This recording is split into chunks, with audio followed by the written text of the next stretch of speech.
అందరికీ నమస్కారం. కార్తీక పురాణం అధ్యయనం 16. ఈ అధ్యయనం లోపలికి వెళ్ళే ముందు మనము ఈ 16వ రోజు ఏ దానాలు చేయాలి, ఏ దేవుణ్ణి పూజించాలి, ఏ మంత్రం జపించాలి, దానివల్ల ఫలితం ఏంటో తెలుసుకుందాం. మనం ఈ 16 రోజు చేయవలసిన దానాలు: నెయ్యి, సమిదలు, దక్షిణ బంగారం. పూజించవలసిన దైవము స్వాహ అగ్ని.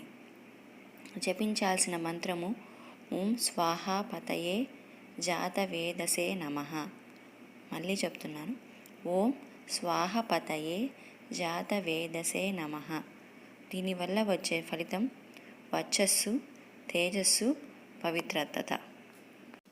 మనం అధ్యాయంలోకి వెళ్ళిపోదాము. స్తంభ దీప ప్రశంస. వశిష్ఠుడు చెబుతున్నాడు, ఓ రాజా, కార్తీక మాసము దామోదరునికి అత్యంత ప్రీతికరమైన మాసము.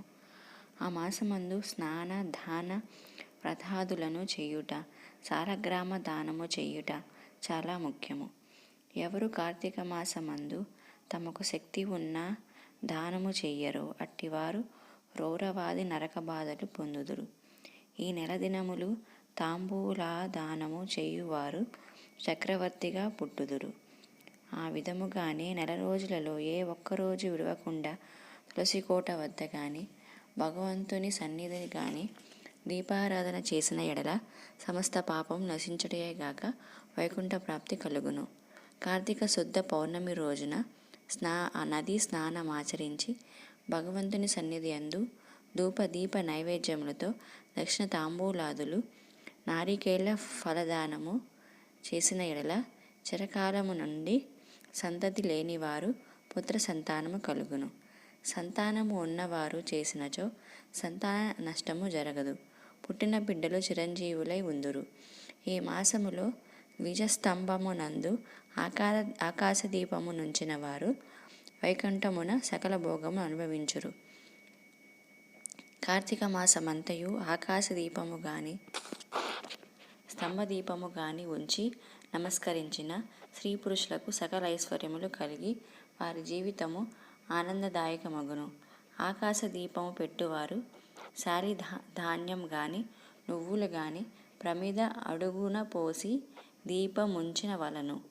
దీపము పెట్టడానికి శక్తి ఉండి కూడా దీపం పెట్టని వారు, లేక దీపం పెట్టువారిని పరిహాసమాడిన వారు చెంచు జన్మ మెత్తుతురు. ఇందుకొక కథ కలదు, చెప్పెదను వినుము. దీపస్తంభము విప్రుడగుట. ఋషులలో అగ్రగణ్యుడు పేరొందిన మతంగ మహాముని ఒకచోట ఆశ్రమాన్ని ఏర్పరచుకొని దానికి దగ్గరలో ఒక విష్ణు మందిరాన్ని కూడా నిర్మించుకొని నిత్యము పూజలు చేయుచుండెను.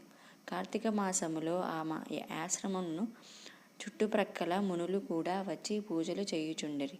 వారు ప్రతిదినము ఆలయ ద్వారముపై దీపములు వెలిగించి కడు భక్తితో శ్రీహరిని పూజించి వెళ్ళుచుండేటివారు. ఒకనాడు ఆ మునిలో ఒక వృద్ధుడు తక్కిన మునులను చూచి, ఓ సిద్ధులారా, కార్తీక మాసంలో హరిహరాదుల ప్రీతి కొరకు స్తంభ దీపము నుంచినచో వైకుంఠ ప్రాప్తి కలుగుతుందని మనకందరికీ తెలిసిన విషయమే కదా. రేపు కార్తీక శుద్ధ పౌర్ణమి.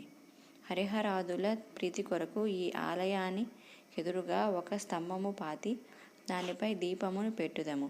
కావున మనమందరము అడవికెళ్ళి నీడుపాటి స్తంభము తోడ్కొని వత్తుము రండు అని పలుకగా అందరూ పరమానందభరితులై అడవికెళ్ళి చిలువలు పలువలు లేని ఒక చెట్టును మొదలంట నరికి దానిని తీసుకొచ్చి ఆలయంలో స్వామికి ఎదురుగా పాతిరి.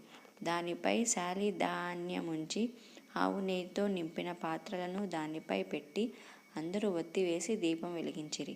పిమ్మట వారందరూ కూర్చుండి పురాణ పఠనము చేయుచుండగా ఫెలఫెలమను శబ్దము వినిపించి అటు చూడగా వారు పాతిన స్తంభము ముక్కలై పడి దీపము ఆరిపోయి చెల్లా చెదురై పడి ఉండెను. ఆ దృశ్యము చూచి వారందరూ ఆశ్చర్యముతో నిలబడి ఉంటిరి. అంతలో ఆ స్తంభము నుండి ఒక పురుషుడు బయటకు వచ్చెను.